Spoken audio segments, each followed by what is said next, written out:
I'm Beth from Hanson's Garden Village, and I'm going to show you how to make your do-it-yourself fairy garden kit at home. So everyone got this container with their kit. It's a nice size. It does have drainage holes, which is going to be the best thing for your container. But if you should keep it inside for a few more weeks until it's nice. So you might want to put like a plate, or if you have another saucer underneath as well, just so it doesn't leak out onto your counter or table. So you got a bag with soil. I'm just using mine out of the wheelbarrow. It's the same stuff. We use a soilless mix so it'll have good drainage. I put a little bit extra in everyone's bag, so you should have enough. I fill it lightly to the top, and then you can water it in gently, probably just like a cup from your sink is a good way to do it. I'm just going to work with it dry right now. I'll leave it right here. And then you got 3 plants with your kit. One is Golden Baby Tears. It's a small trailing plant, so it'll be kind of like a grassy moss-like thing as well. You can even gently divide that in half and put it in 2 different spots in your planter. And you also want to think about where you're placing your water feature, whether it's a lake or a river. I included landscape fabric in your kit, and you can use scissors at home and cut whatever shape you want.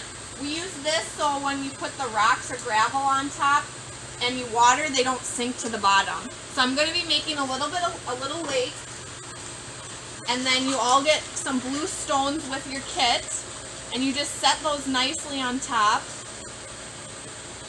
And there's your little fairy lake. And then mine's a little dirty because I reused it from another container.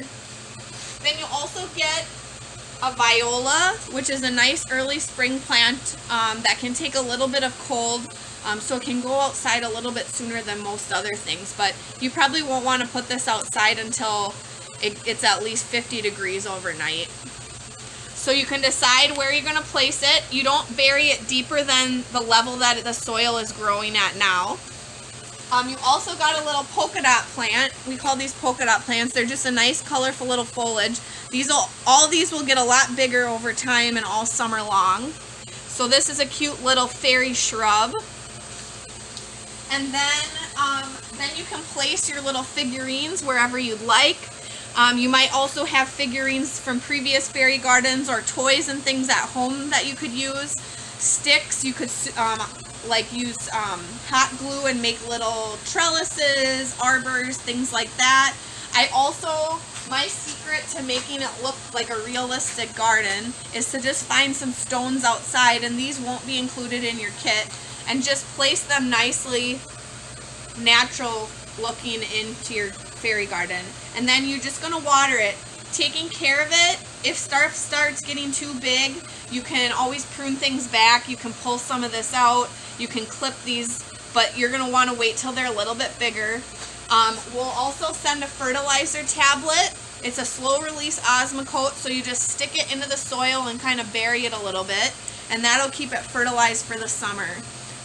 These plants will take part sun to sun, so don't put it in a super shady spot, and they'll be all right inside for a few weeks as well. For watering your planter, for a while until they get established and rooted into this container, you'll probably just pour a little bit of water at the base of each of the plants until they get established.